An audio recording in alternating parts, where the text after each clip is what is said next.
ये video check करें, मैंने मुस्तफ़ा मिर्ची वाला के पेज से ली है। आप इनका व्यू देखें और उसके बाद यानी सेल्स और अकाउंटेंट का व्यू देखें और फिर मैं आपको अपना व्यू शेयर करूँगा इस वीडियो में। Thank you. और ये है हमारा कनाल। मैं आ गया हूँ बिजनेस डे में एक अपार्टमेंट पे, वो भी 1 बेडरूम, जिसका पर डे रेंटल है 800 दिरहम।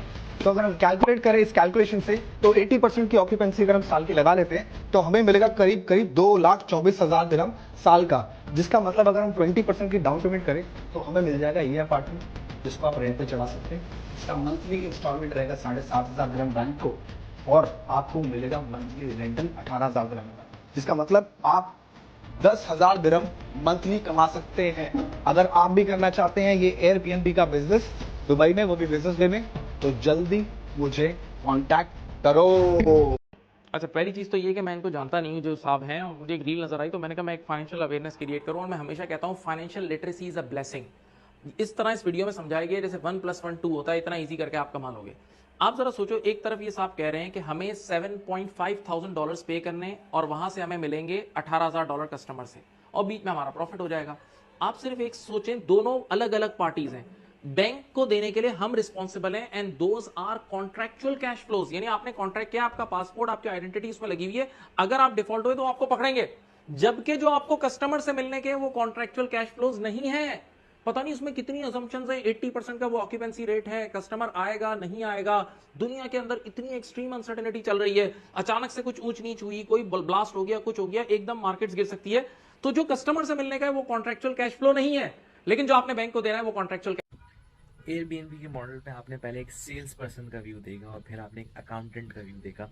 सेल्स पर्सन जाहिर सी बात है, सेल्स का बंदा है, उसका काम सेल्स करना है प्रॉपर्टी की, वो उस लिहाज से कर रहा है, उसका हैंड्स ऑन एक्सपीरियंस नहीं है एयरबीएनबी के मॉडल पे कि जीसीसी में किस तरह वो काम कर रहा है और क्या मार्जिन है। अकाउंटेंट का व्यू थ्योरेटिकल था, बिल्कुल सही था, रिस्क है, और जिसमें उन्होंने कमिटेड कैश फ्लोज की बात की और नॉन कॉन्ट्रैक्चुअल कैश फ्लोज की बात की, तो बिल्कुल सही है, मैं एग्री करता हूँ इस बात पे भी।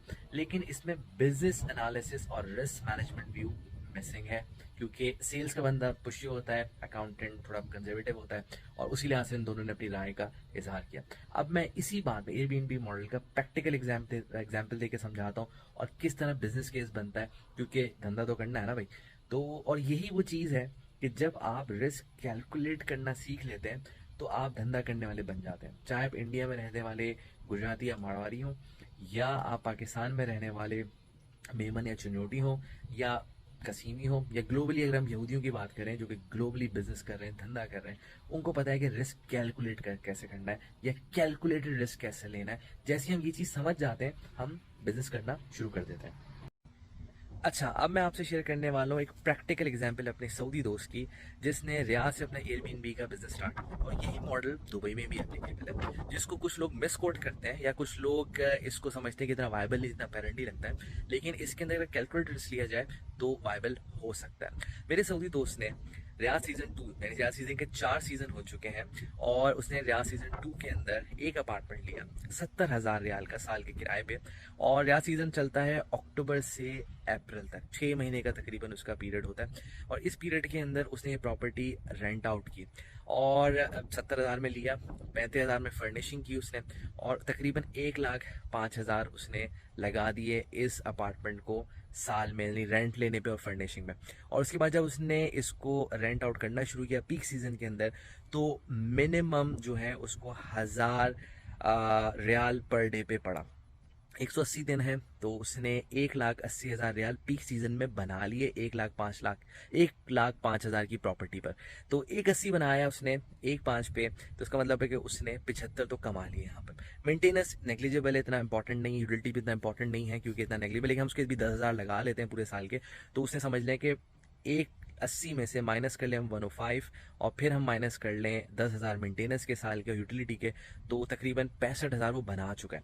ऑफ सीजन के अंदर उसने 6 महीने के कॉन्ट्रैक्ट पे मुख्तलिफ कंपनीज को अपने स्टाफ बुला रहे होते हैं, वो बिजनेस वीज़ा बुला रहे होते हैं, कंसल्टेंट्स बुला रहे होते हैं। रियाद का ट्रेंड यही है, दुबई का भी यही ट्रेंड है, कंसल्टेंट्स आ रहे होते हैं ऑफ सीजन के अंदर, यानी बिजनेस पे काम हो रहा होता है। तो उसने वो रेंट आउट कर लिया, उस रेंट पे भी उसने 50,000 बना लिया।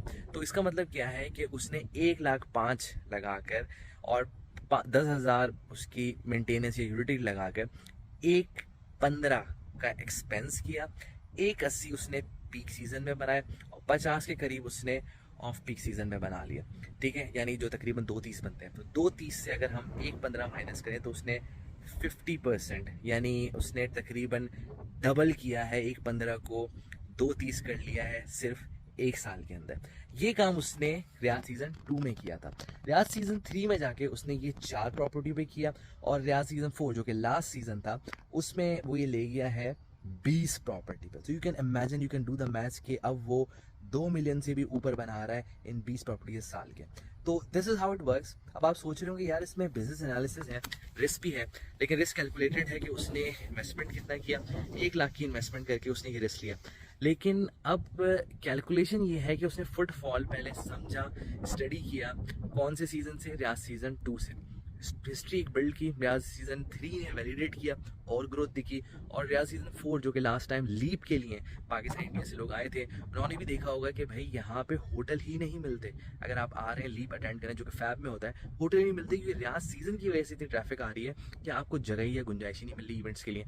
तो इसका मतलब क्या है कि इस तरह हम हिस्टोरिकल ट्रेंड देखते हुए स्टेप वाइज एंटर होते हैं, एक्सपोजर लेते हैं। इसका हरगिज़ मतलब नहीं है कि आप अपनी प्रॉपर्टी खरीद लें, इन्वेस्ट कर लें। इसका हरगिज़ मतलब नहीं है कि आप contractual non contractual cash flows के चक्कर के अंदर आकर आप कोई बिजनेस रिस्क ही ना लें। आप कैलकुलेट करें क्या फुटफॉल आ रहा है, क्या ट्रेंड होता है, ऑक्यूपेंसी रहती है, पीक सीजन में ऑक्यूपेंसी कितनी रहती है और ऑफ सीजन में ऑक्यूपेंसी कितनी रहती है। जब आपको ये समझ में आ जाएगा, आप कैलकुलेट कर सकते हैं कि उसके ऑक्यूपेंसी के रेट क्या है और ऑक्यूपेंसी की एजम्पशंस क्या है। अगर वो एजम्पशन वैलिडेट हो रही हैं तो आप ये कैलकुलेटेड रिस्क लेते हैं।